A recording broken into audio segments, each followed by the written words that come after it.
On everything I do, I learn how to do it, and I stay with that, and then I have alternates. But I try to always go with the script. And you keep that in your mind, and no matter what the situation is, things are going awry at a fire, things ain't working out good, you go with your script, and it gets you through, okay? So, got inward swinging door, the locking. The only lock on this is some wood. Actually, they put a piece of wood in here before. It was a hell of a thing to get open. I couldn't believe it. Yeah, but once in a while, a piece of wood's very stringy. Sometimes it just snaps. Very inconsistent. And this door has not a lot of give to it. These are all the same. This is a little different. And always you gotta know a couple things. Where's your locks? Which way's the door swing? How much room do you have to work? Okay. So right now, the only lock is right here. You actually see a little black mark. It's like a lock cylinder. This would be a lock here in normal situation. Any kind of lock, we don't really know. But I can't really tell maybe at a fire. When there's bad visibility at a fire or something like that, when I crawl up to something, I start feeling or whatever. First thing I'm probably gonna land on is this right here. It's a doorknob. I'm gonna try it. Can I get in? This is where I gotta go. So I feel that, and then I'll feel around for anything else. If I feel something up here or down here, I feel a lock cylinder, it could or could not be locked. Don't always know, but if I try this and the door don't move, that's gonna be where I probably start. So the first thing I'm gonna do is, I'm going to try to get this door open. I'm gonna try it, I'm gonna give this a nice hard shot, just like I show, always aim for the doorknob. I aim for the doorknob, in the smoke, I'm probably gonna hit something solid. I'm gonna loosen up the door, and then I'll see what else is giving me resistance. So if I'm in zero visibility, I'll try this. All right. So I'm gonna give this a shot, and that's solid right there. So I know that's locked. I'll feel up here. I got something solid up there as well. Something down here is gonna move a little bit. It's gonna move a little bit up there, but it's just by the feel of it. And once again, it is a prop. It isn't gonna do a whole lot, but sting a little bit. So what I'll do now is, all right. I got a lock here, assuming I got a lock here, and I definitely got something here. I want to go 6 inches above or 6 inches below. I don't really know for sure, but I'd say most rim locks are about 3 inches wide. So that would be the 3 inch. I know my fork and Halligan's 3 inches by 6 inches. That's the 3 inch. That would be 3 inch for that one. So somewhere right there, you're gonna be pretty good. So I will try now I loosened it up. Now I want to try to gap it. I loosened it a little bit. Maybe I can gap it. Maybe I can get my adze right in there. Maybe I can get in there. This is not the best optimum Halligan for that. Sometimes I can get my fork in there. Again, not too good. So I'm gonna get a tap. So you're gonna give me a tap. Just give it a hit. Hit.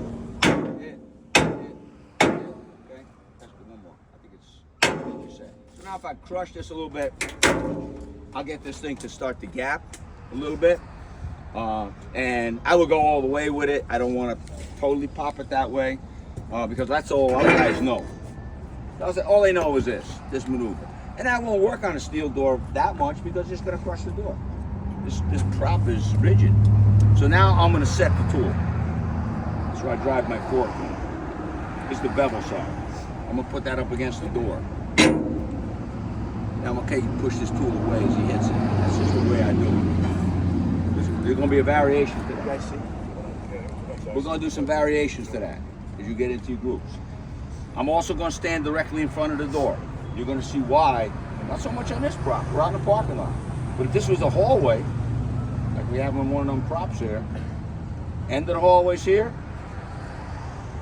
maybe another apartment right here.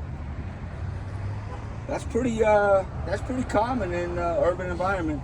Narrow hallway, even high-rise buildings, and that hallway will run out that way. Maybe make another turn. I don't have a lot of room, but I always have room right here. So you want to stand right here. Train yourself. Your script. If you just got in the shitty habit of always standing out here, because I'm in a parking lot or a firehouse bay, well, I get used to doing this all the time. Two problems. Next fire you go to, maybe a hallway. Other thing, when I put this tool away like this, I can't see the tool. I can't see where the fork is no more. I want to keep putting my head in there. That's the last place I want my head to be. How about I put my head right here? Not here. See? There's no reason for shit. Go like this. Get your hip in there. Make your leg a raker. My eyes are right there. And when I can't see in the smoke, I can't see shit, right? I can't see what the fuck is this thing. I feel for it. I feel that hit. And then I take my first push away. If I go too far, oops, it comes out. That's all right, you gotta learn. Yeah, that's no big deal. That meant I bent the door. And sometimes I'll purposely do that. I'll put it right in there like that. If nobody's around, I'll just loosen it up a bit. And now I got me a big gap in there. So now he's gonna come around. Hey, glad you showed up. I need a hit. So I'm gonna push away a bit. Now hit. Stop. See my arm? See it's locked.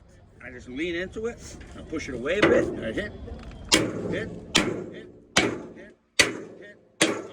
now that tool's set. I got my line on there. I got my arch there. Tool is moving in. Door is moving in. This ain't moving. So that's my benchmark. That don't move. So I know this door stop on the door frame ain't going nowhere. I know I'm in all the way. I know my tool is wrapped around. All I'm gonna do is a quick move, pull it to me, may go. If it doesn't, I'll try to get in front of it and push it up against the door. If it doesn't, he's gonna lean in on it, puts his body weight on it. Especially if it's a good door, we'll need it. So I'm just gonna give this a nice hard pull, like that. Now squeeze it around, and I'm gonna give it that final push. Didn't go. So now I'm gonna use my second maneuver, is getting my adz in there. Now a lot of times, yeah, I gotta chock it. And a lot of doors I gotta chock. So if you got a wooden chock, head of the axe, or did anybody hear me mention the railroad spike? It's gonna be very helpful on some of these doors. And I like it because I could chock this, I don't need it here, but when the door's really tight, I could just hit that in there and hit this in. It's really easy to grab with my hand. So I like these. They're cheap, they're free, and you heard it from me. Okay? All right, so now I'm going to my second maneuver. And that's when I get some power behind it. And just instinctively, I get the door shut. At least get my hand on, get my tool or my hand on it to get control. I'll just get this partially shut. There you go. A lot of times the door don't really shut all the way, but at least I know I'm not losing the door at a fire that's going to get my guys in trouble going upstairs. May it give me an opportunity to get all my PPE on properly. You just run, say the elevators are out in that 17-story building and you got to run to 15. You don't want to come in here and get on air right away because you'll expend a 45-minute bottle in about the first 4 minutes. You got to force the door. Conditions might be favorable. Force the door. Once you get it popped, it isn't going to be favorable no more. Get on air. I got control. I can kneel on it. Get all set up. Time to go in. And someone mentioned it to me. It was actually good that he mentioned it. Timmy, I'm going to push this door open now. Now it's time to go in. I want to get that look in there. I want to get a good look inside the apartment. Make sure I know, okay, I can see this apartment cuts to the right. Maybe it cuts to the left. Why ain't the door opening all the way? Is there something there? Do I have a dead body behind the door? Am I blocking another room? Also, and you can't do it with this door, but if the door does swing way out of your reach, I won't go any further. You can actually get the door back. Fire comes out of here. Whoa. Don't care about the mask or anything else. I may not need a mask if I get this door shut. If I can work the hinge and get it back where I can reach it, I think things get a whole lot better. You'll be amazed with a door wide open how much fire comes out, and with a door partially closed, how little fire comes out. It snuffs it. Just like when you put something over a candle. Still burning. It's like having a choke on a freaking lawnmower or something. Still burning, but it's gonna settle it right down. Protect you guys that just went up or open stairway. Okay? So basically, that's the inward swinging forcible entry on steel doors, like we see in our multiple drawings. Let's break them up into groups. Okay.